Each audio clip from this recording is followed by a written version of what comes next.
In early 2026, a rumor tore across social media, claiming that an investment management company called BlackRock was quietly purchasing $22 billion worth of single-family homes across 14 states.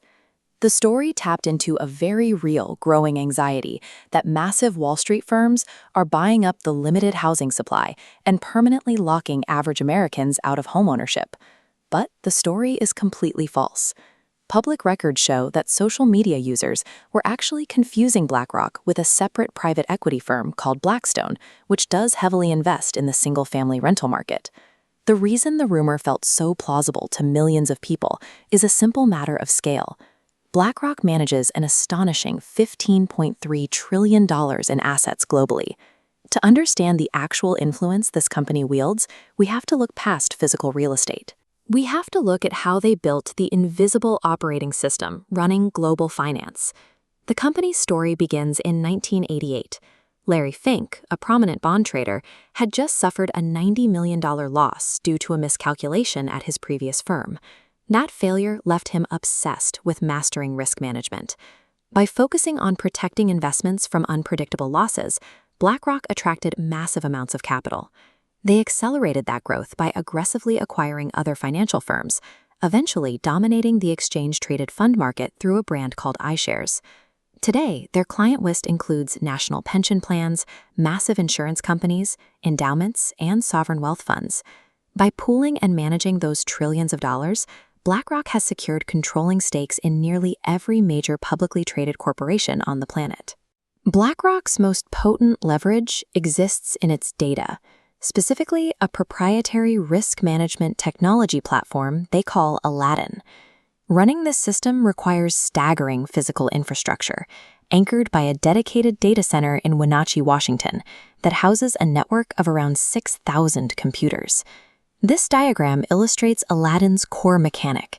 It takes historical market data and runs Monte Carlo simulations, a mathematical technique using random sampling to generate thousands of predictive future scenarios for a single portfolio.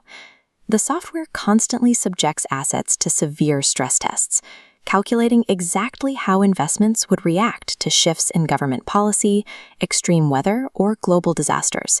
For instance, Aladdin models the catastrophic ripple effect impacts of severe insolvency crises, allowing investors to simulate exactly what would happen to their money if another collapse on the scale of Lehman Brothers were to occur. The predictive analytics are so reliable that BlackRock's direct competitors, major banks, and even central government institutions actively pay to use Aladdin to manage their own risk. With such a massive portion of the world's wealth being routed through this single software architecture, Aladdin serves as the common language of global finance. That level of structural integration has drawn intense criticism. Watchdog groups frequently describe BlackRock's operations as functioning like a shadow government. The critique relies on a specific piece of data. Researchers have tracked at least 99 individuals who have crossed the revolving door between BlackRock and official government positions. These personnel exchanges occur at the highest levels of economic oversight, bringing BlackRock alumni directly into the Securities and Exchange Commission and the U.S. Treasury. This pipeline of executives allows BlackRock to actively shape the regulatory environment from within, rather than merely reacting to new policies from the outside. Recently, that immense power triggered a severe political backlash. BlackRock faced threats of antitrust action, and several states began pulling public funds out of the firm, specifically protesting BlackRock's voting policies regarding environmental, social, and governance issues. To avert this existential threat, the company executed a highly strategic countermove called voting choice. Instead of using combined voting weight, the voting choice program allows institutional clients to cast their own proxy votes.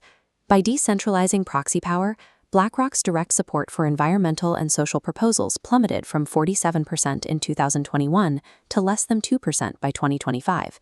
It was a brilliant structural defense. Giving up their aggregate voting power deflected the political heat and shielded the firm from fiduciary liability, all while keeping every piece of their technological dominance intact. BlackRock controls the market without owning a single suburban house. By providing the data models, the risk analytics, and the personnel that coordinate trillions of dollars in global capital, they have achieved the status of a technocratic hegemon, an entity so deeply embedded in the infrastructure of capitalism that it is entirely too integrated to fail.